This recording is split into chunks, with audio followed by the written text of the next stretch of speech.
started. Cable chess from Uruguay. Neat. Okay, d4. Last time we played d5, so let's try knight f6. Let's try the King's Indian. I feel like something different, not the old Nimzo. I guess bishop g7 is more normal there. I don't know if it makes a whole lot of difference.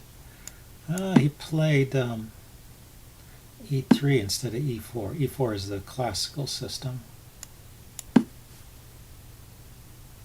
e3 blocks out the bishop, so this bishop on g the bishop on g7 is a little more secure, and I can still play e4, right? e4, pawn takes, queen takes, rook takes, knight takes, and I get some tempo move with this knight. Yeah, let's play the knight here, knight bd7 first.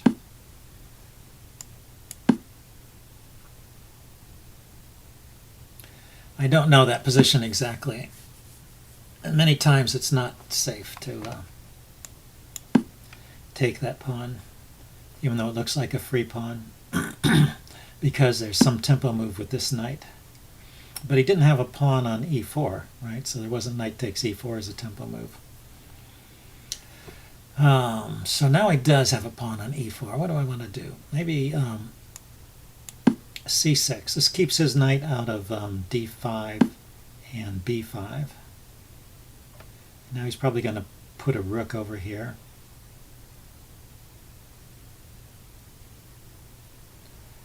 So let's just get the queen out of the way.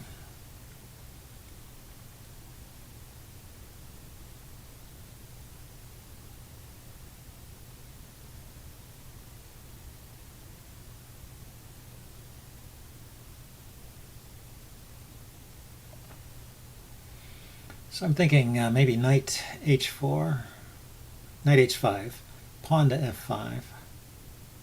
That's not well supported there, is it? Oh, well enough that there'll be a rook. Okay, but now he has a bishop there, so he's not going to allow knight to h5. Let's see. He kind of left this square unattended. Maybe I should try this maneuver, knight c5, e6, d4. Bit of a long-winded maneuver, but he's left this square unguarded. So, and he's left his knight stranded.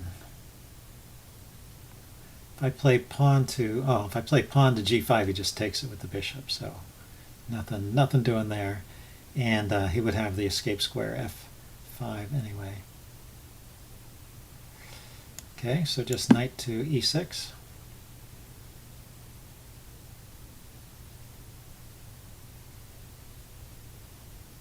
So knight d4 will fork the queen and the bishop. So the queen will move and I can win the bishop, or I can win the dark squared bishop if he takes. Either way is probably good.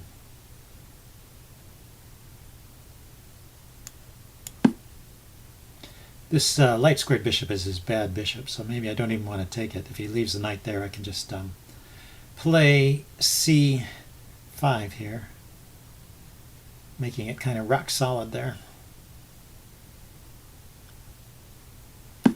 And yeah, he's just leaving it there, okay.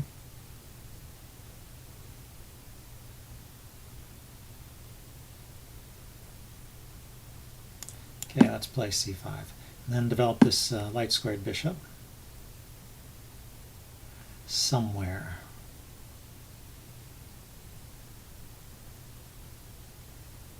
Server announcement. Maybe to b7, where it's looking at this e4 pawn. Right now that e4 pawn looks rock solid, but maybe I can undermine it at some point with f5. Oh, he's kind of prevented f5 with that move. Okay.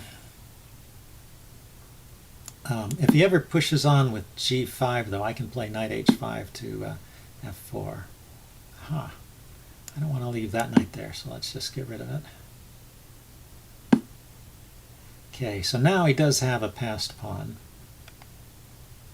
And if I try to play f5 now, pawn takes, pawn takes, pawn takes, knight takes, knight takes, rook takes, bishop takes. Yeah, he's got enough force on it to hold that. So I'm going to bring my rook to the d file, also to slow down this passed pawn here, and play bishop to c8.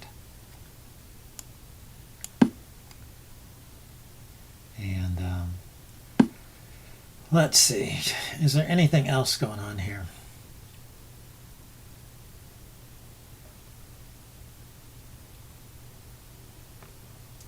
Okay, so f5, pawn takes, pawn takes, pawn takes, knight takes, knight takes, bishop takes, rook takes.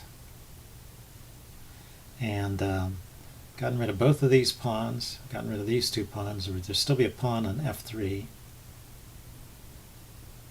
and a pawn on e4.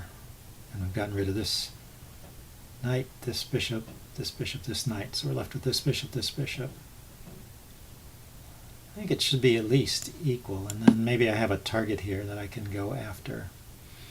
Oh, but without a knight, it's going to be hard to attack that target.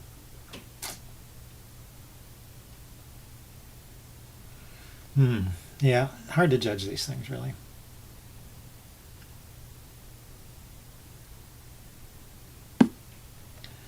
But I know I don't want to sit still. So let's pause for a second and see if there's something else here, like pawn here, he can just take it.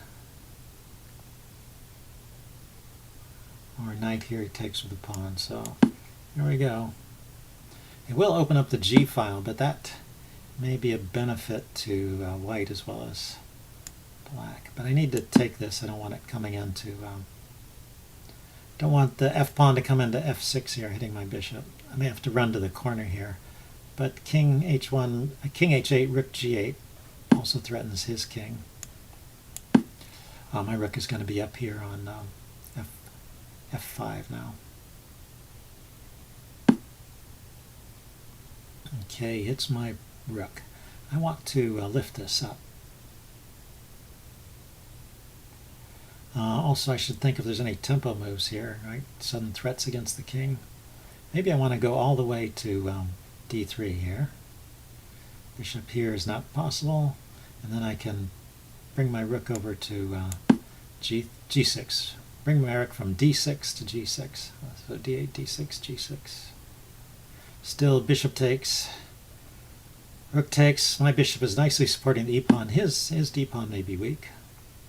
So he wants to have me do the exchange. If I exchange, then he gets a pawn here.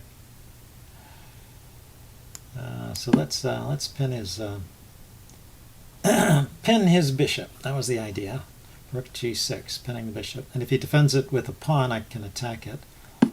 So he's got to defend with the queen or the rook. He chose the rook. Now,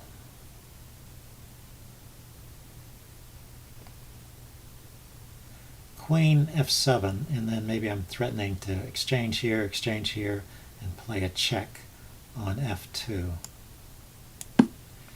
Let's try and calculate this. Bishop takes, pawn takes, rook takes, rook takes. It's an exchange sack, and he's got my bishop pinned.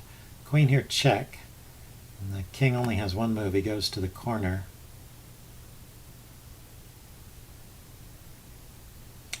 And then there's no follow-up. The queen guards the back rank, and it guards the f3 square. So I guess that's not good.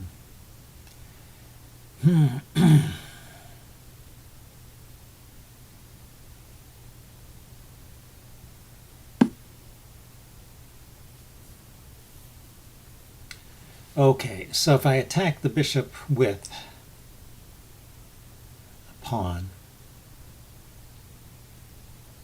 he can attack my rook with a pawn. Oh, then I play rook takes bishop. So the threat is pawn to h5 here, hitting my rook, and I don't really want to allow that. I like to keep a rook on this file. So I think he has to retreat the bishop. No, I guess not. Okay. I don't know where that's going. Oh, he's threatening to skewer my queen. And I have bishop here. Seems adequate. So I'm gonna take that. I will take that piece that he offered me. And if bishop to d5, I have bishop to f6. Then if pawn d7. Okay, so he just exchanges. I still have rook to d8 to cover this pawn, which appears necessary to play at this point, unless there's something. And I better stop that pawn. So he can put a rook behind it. Right now I'm threatening to take it with the queen and rook coordinated on the pawn. So he can play rook to d2. Check. He can play check.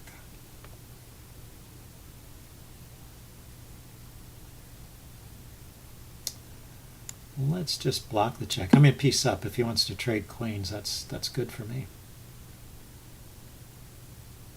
And if he moves the queen away, then I can grab this pawn. Check.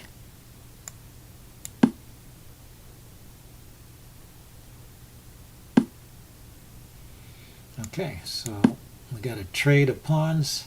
Now he can try pushing the h-pawn, but I'm in time to stop it, I believe, with the king and the bishop like this. So 1, 2, 3, 4, 1, 2, 3, 4. Yeah, I'm just a piece up at this point. So let's attack the rook, and I'm going to bring my rook to g7 to hit his king after his rook moves. Yeah, so he's got to get off that file if he doesn't want to trade.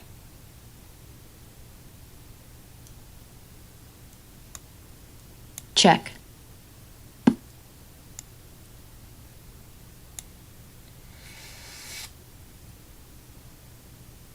Okay, I sort of want to play my rook here, but he's got this check, which is annoying. So I'm going to play this rook here. It gives his king one move, which the king could come forward. But he didn't play that. So now I can play rook g5, attacking his rook and this pawn. And he doesn't have a check.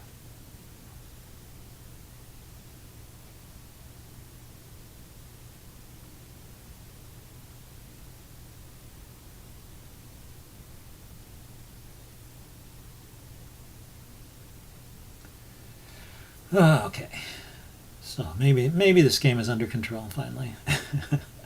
We'll see. I've been managing to lose some games lately, even when it seems like I should be winning.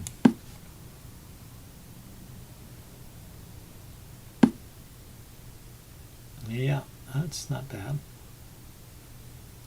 Okay, so let's just defend my pawn.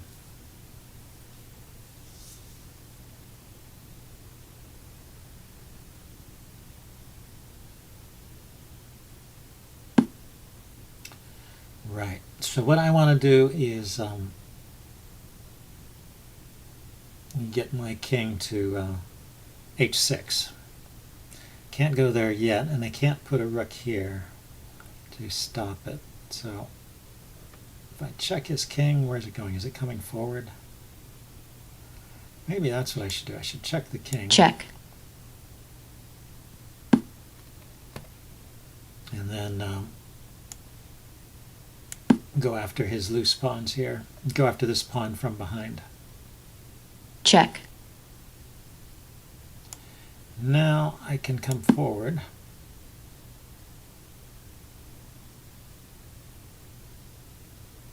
If he checks me again, I can take the pawn because my bishop covers this square.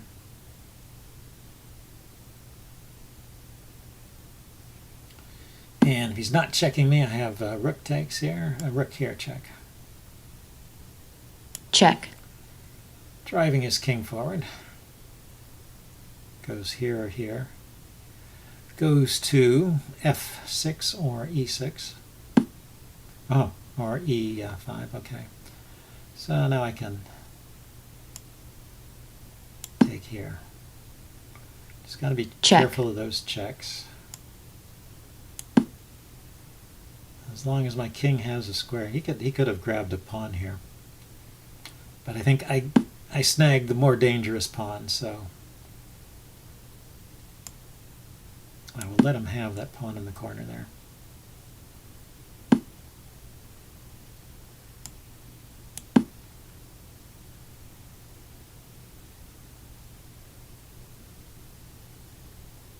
Check.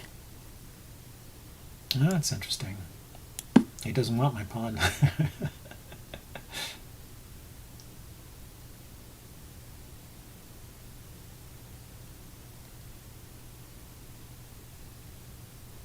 White resigns. Okay, yeah, I was winning. I would have eventually found a way to push those pawns forward and turn this into a victory. He's got to trade off all of my pawns to draw, and it seems unlikely with so many pawns. Okay, I will do a post-mortem, and see you guys later. Bye.